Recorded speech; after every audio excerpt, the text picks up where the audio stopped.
few years ago, when I was in Bhutan, I got invited by elite.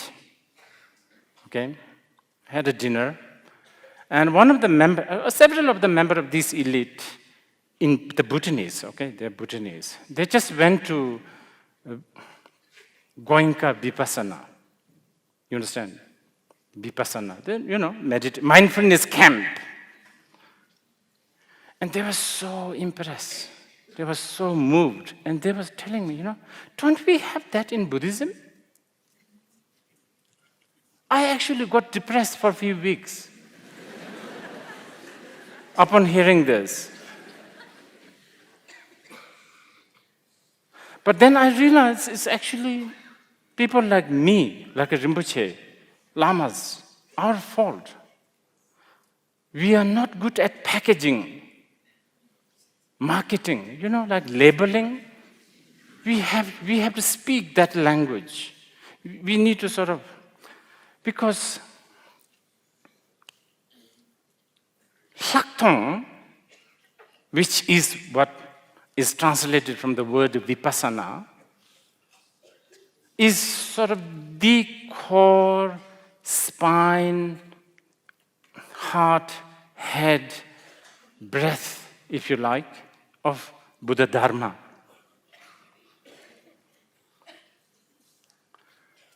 So I think it's good to maybe dwell on the word Lhaktong. It's interesting. Now, the moment you hear the word Vipassana, what is your attitude? Most likely your attitude is, Vipassana, mindfulness. And what does that mean?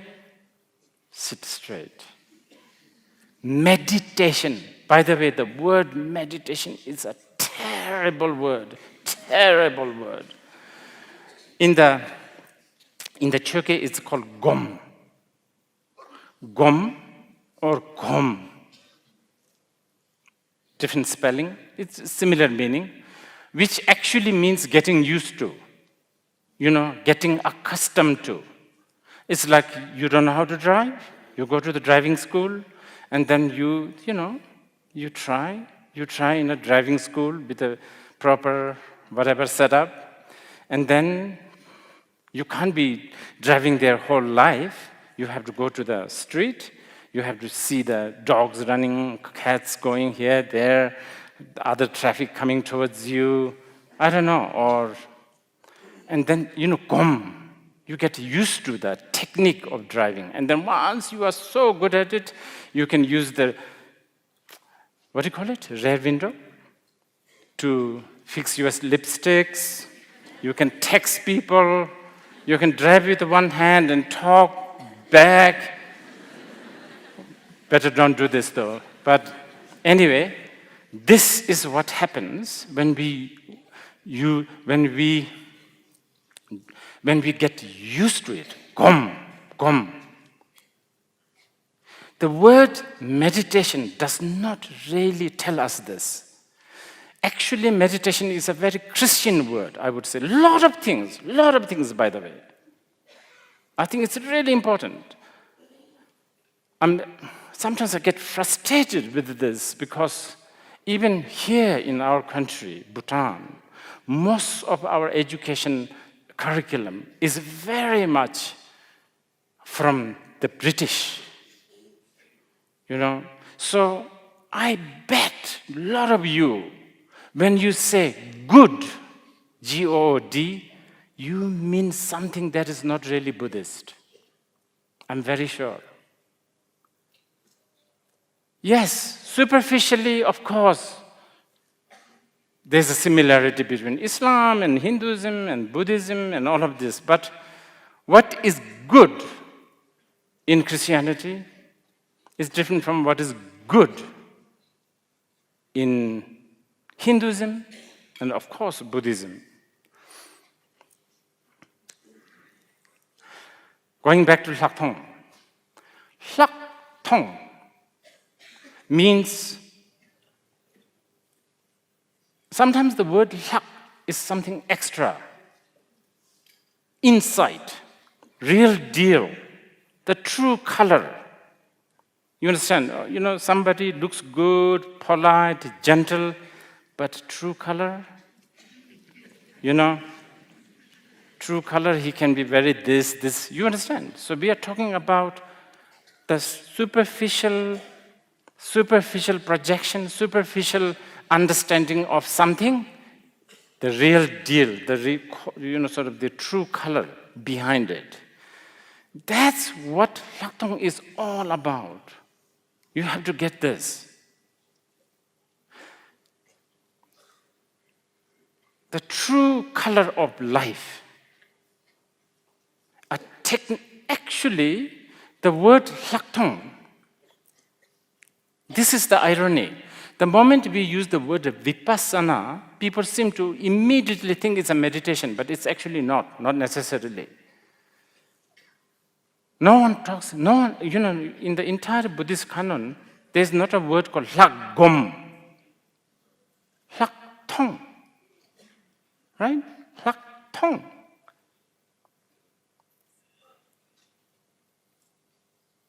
Tong is like seeing, realizing, awakened with. Gom, yes, you fabricate.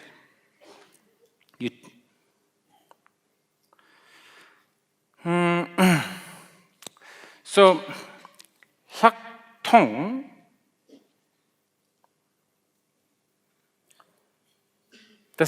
yes, seeing the true color, the true nature.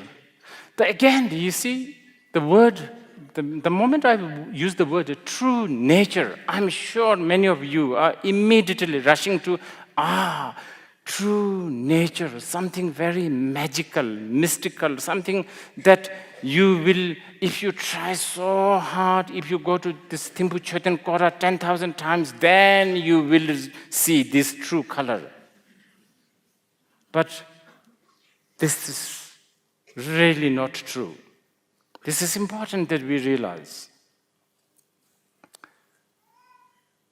The true color or the insight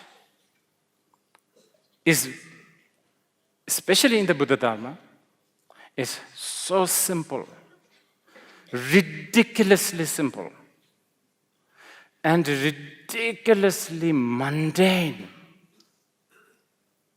It's so ridiculous, that's why it's called holy. You understand? Actually, the Mahamudra lineage, the Drupakagyupas, they even use the word Tamalji, which means the ordinary mind. They actually detest anything that is special. Ordinary, naked, raw, uncooked, unaltered,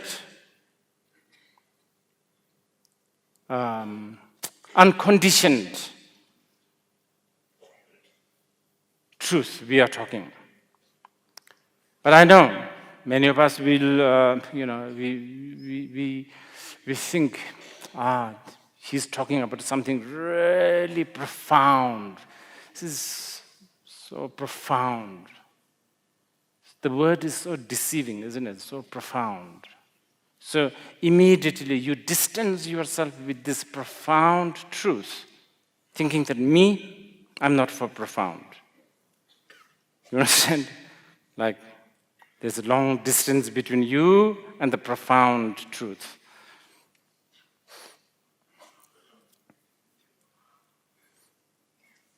So, let's decipher this a little bit. Lhaktong, seeing insight, seeing the real color, seeing the truth. Let's discuss this on a more sort of chewable, sort of more understandable level first. Impermanence, that's one of them. Impermanence. That is one raw, naked truth. And when I say the impermanence, most of the Buddhists think about, Rinpoche is talking about Chiva Mitakpa, death. Isn't it? Yeah, of course. That's like I don't even have to mention you and I are going to die anyway. That's, that's given. But I'm not only talking about that, I'm talking about everything basically. Our paradigm of our life, our values. Like, wow, just about 10 years ago, I worship BBC. I worship like New York Times. Now I detest them from the bottom of my heart. You understand? It's terrible. See, impermanence. I used to never understand why people like to have tea. Tea? Now, I'm becoming kind of a tea connoisseur, actually.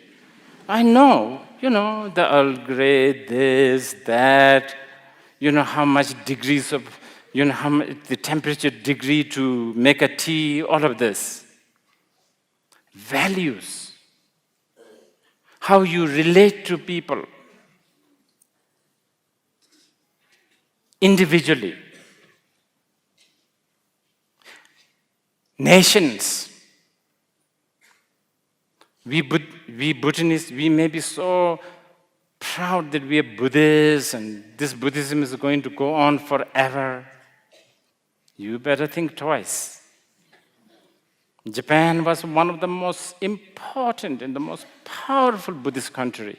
You look at Japan now, almost all the temples are basically just a little bit more than a museum. Daitokuji temple, one of the biggest temple in Tokyo, has something like 10 monks. If Japanese Buddhism cannot survive, what chance do we have? So small.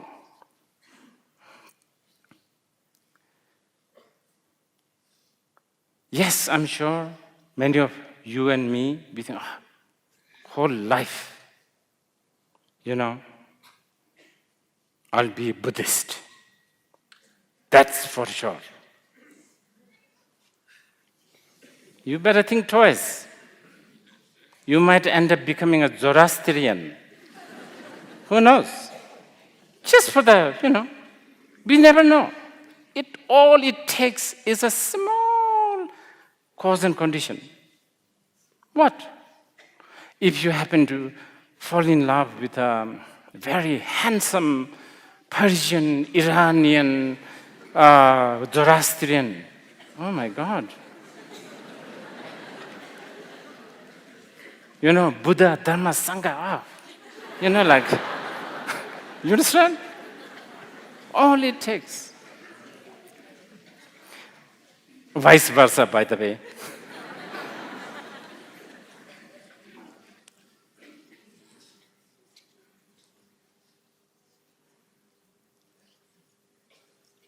What do we value this today?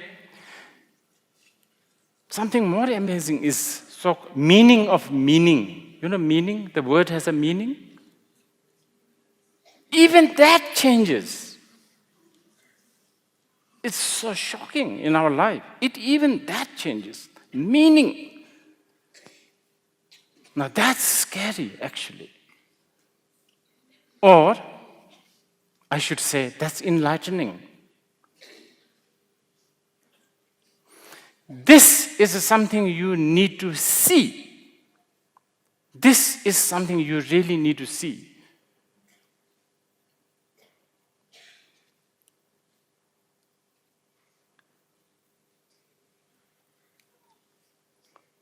Lhaktong, remember? Extra, seeing, insight, having the real picture, having the insight. This is what you need to see. And that can be achieved, not necessarily sitting like this. That can be achieved through discussing like this. You understand? So, if I tell you today, For 2 hours, we are going to do Vipassana, not just talk Vipassana, but actually do Vipassana, but never sit, no this, no mantras, nothing. Just talking, just, like constantly pulling the rugs out of your feet. It is valid. It is a valid Lhaktong. It is a valid Vipassana.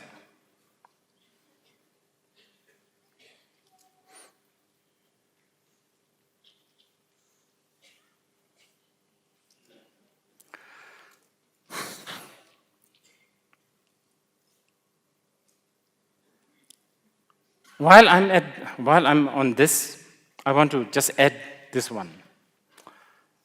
Many of youngsters here, probably not the older generation, but the younger generations, they will think, okay, where does this circumambulating the stupa, lighting the karme lamp, right?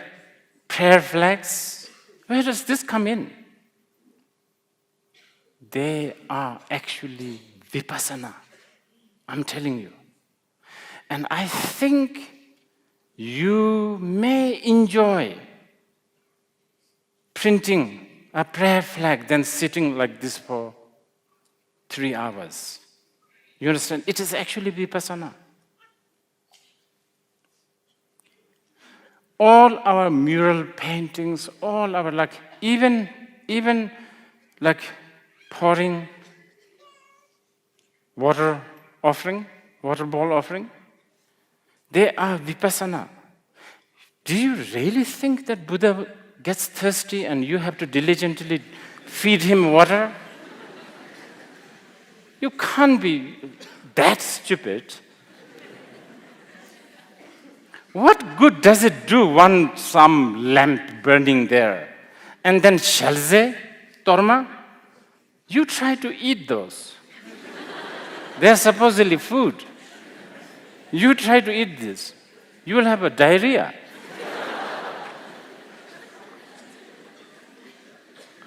But it is a sacrifice. It's a practice of not only that's not only a Vipassana, it is also a shamatha. Pilgrimage. You should go to pilgrimage, like go to Paro Taksang or Bunda or every step you take. Even if you don't think anything good, maybe you are only counting money. You understand?